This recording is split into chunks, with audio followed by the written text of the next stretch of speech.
Welcome back to Blueprint for Liberty. In our last class, Class 7, we introduced the topic of trade and tariffs, what the Constitution and the founders said about it, the shift away from Congress to the presidency, and how it set the stage for the rise of the World Trade Organization and the global trade regime.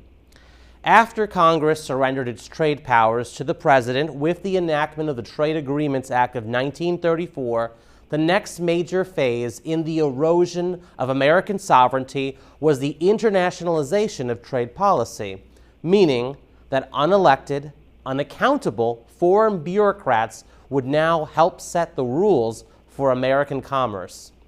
This came to fruition with the establishment of the global trade treaties and organizations such as the General Agreement on Tariffs and Trade, GATT, and its successor, the World Trade Organization, WTO.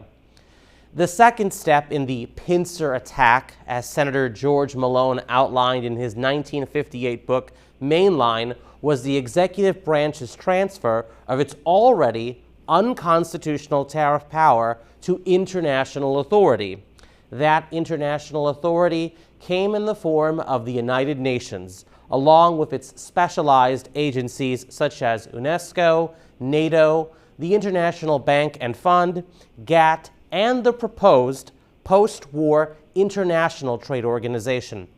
Malone observed, "An authority would be set up, its scope would be worldwide, all governments would agree to participation in it, and each would have one vote. This consortium of political authorities would be called the International Trade Organization." Senator Malone gave special attention to the ITO and GATT, recognizing them both as the principal international authorities in the second step of the age-old theory of the supremacy of the state, serving as the economic jaws of the pincers movement to ensnare the United States into a one-world government. Citing the authority of the Trade Agreements Act of 1934, President Harry Truman issued a presidential proclamation on December 16, 1947, announcing the United States' entry in GATT, effective January 1st of 1948. Of the charter of the proposed ITO, Malone said, "The charter made it abundantly clear that a single entity was to be supreme. That entity was the state. Inherent in the charter of the ITO was an economic authority, itself composed of states. The authority could set up an economic government of the world." At the time, proponents of the ill-fated ITO charter said it would free world trade. According to Malone, the opposite was true. It was found to be a charter for trade control. It required our government to plan and control the economy of the United States, and it required the even greater control of that economy by the global authority which it was designed to create. It did not free trade. The charter did the opposite, and in scholarly accordance with socialist doctrine. The result of its adoption would have been economic socialism on a global plane.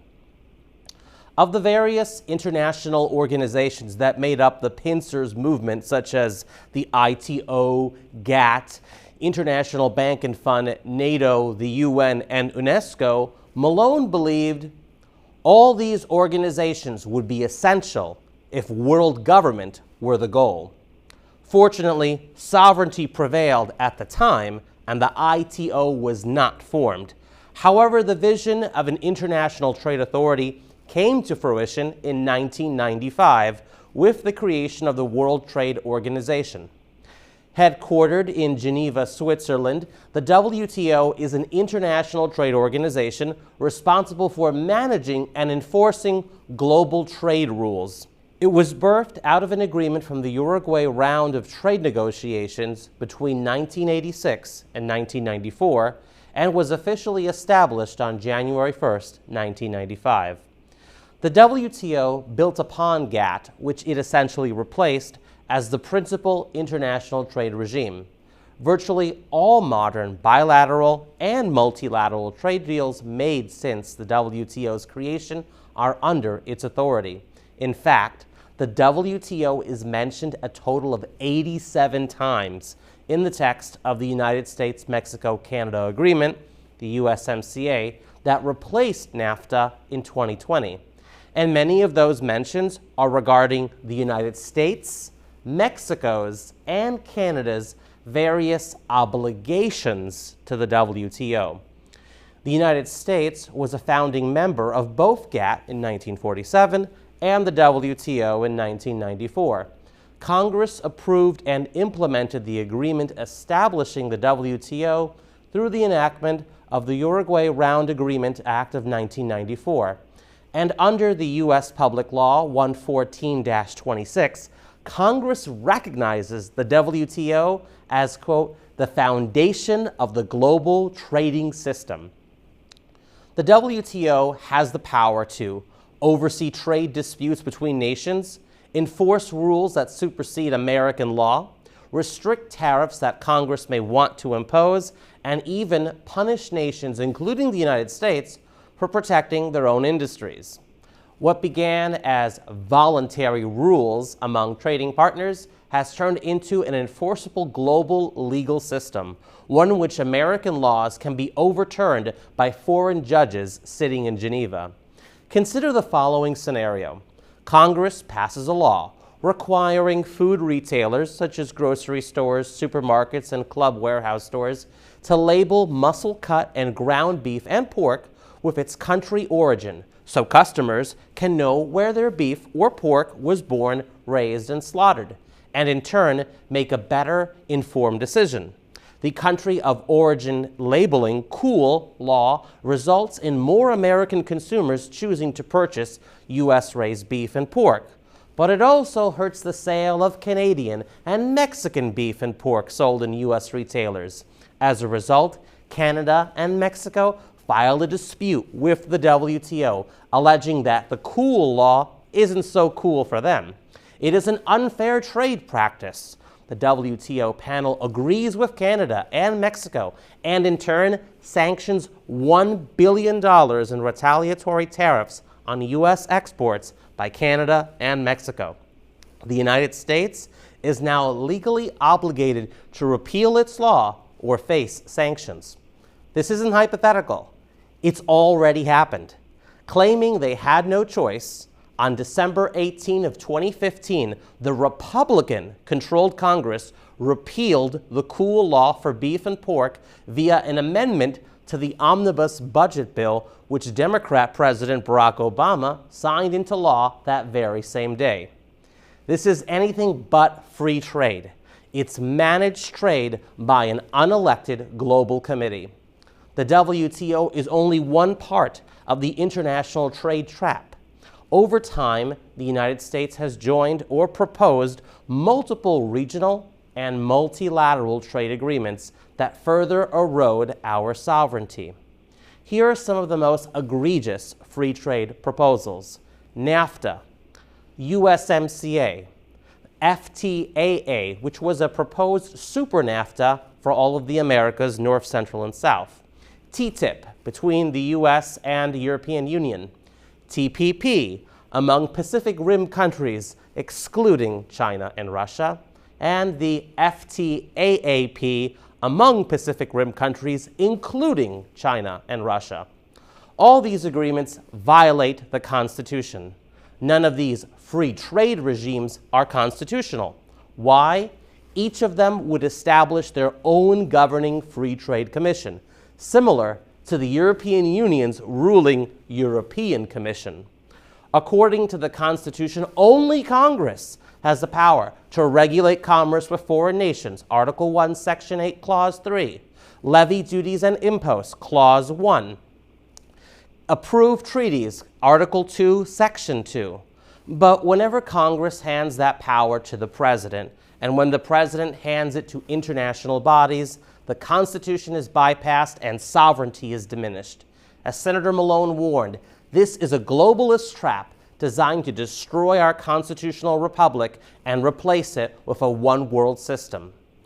We've now traced the history and the constitutional violations of U.S. trade policy from the founding era to today.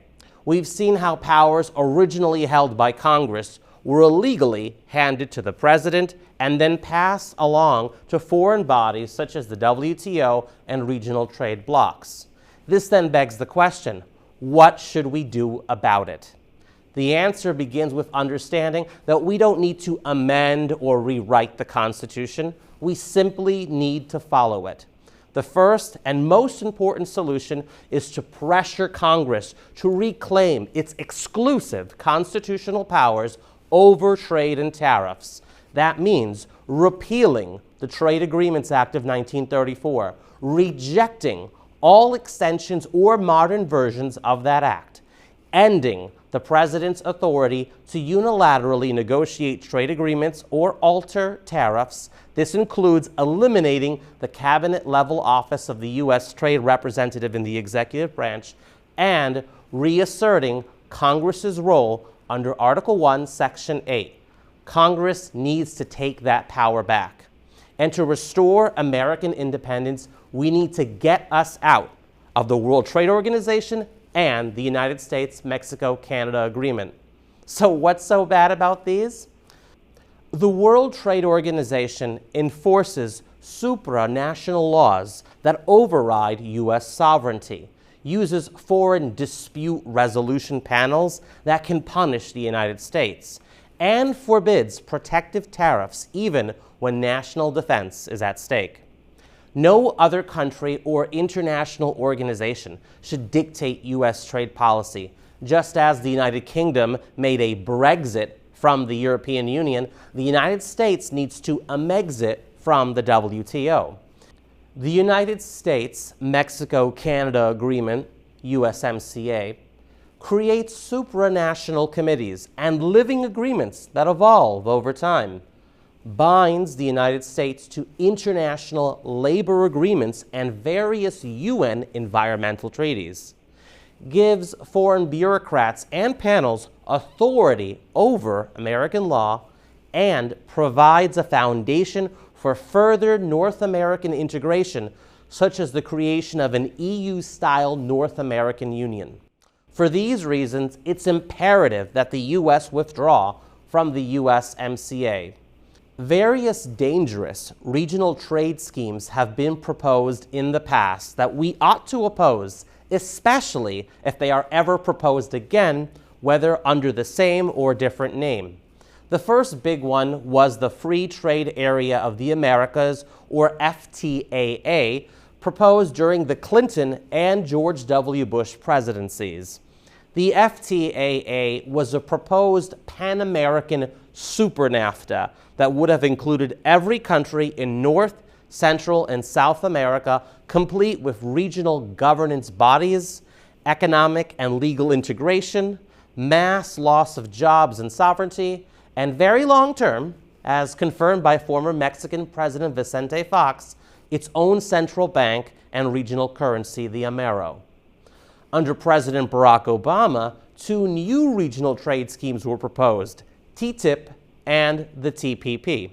TTIP, the Transatlantic Trade and Investment Partnership, would have been a free trade agreement between the United States and the European Union. TTIP would establish joint regulatory harmonization, allow foreign corporations to sue U.S. states and local governments, bind us to EU-style rules and regulations, and create the basis for a future transatlantic union between the United States and the European Union. It's worth noting that the European Union, which now boasts its own president, unelected ruling commission, democratically elected rubber stamp parliament, uniform laws, flag, anthem, central bank, and currency, essentially all the hallmarks of a singular nation, began as a so-called free trade deal between sovereign European countries. On April 18, 1951, the governments of Belgium, France, Italy, Luxembourg, the Netherlands, and West Germany signed a free trade treaty establishing the European Coal and Steel Community. The ECSC culminated in forming today's European Union following the Maastricht Treaty, or Treaty on European Union, signed on February 7th of 1992. The EU wasn't created overnight. It was a gradual process that began with a seemingly benign free trade agreement among European countries that sought to eliminate trade barriers. Now it's essentially a supranational state. And TTIP would have marked the first step toward the economic integration of the US with the EU under the same banner of free trade. The other proposal during President Obama's tenure was the Trans-Pacific Partnership, or TPP. The Obama administration sold the TPP as an economic NATO with our Pacific allies, intended to contain and counter China's rising influence. In addition to friendly countries like Australia, Canada, Japan, and New Zealand, other so-called allies in the proposed economic alliance included Communist Vietnam and the Islamic absolute monarchy of Brunei. Fulfilling one of his central campaign promises, one of President Trump's first actions in 2017 was withdrawing the United States from the TPP negotiations.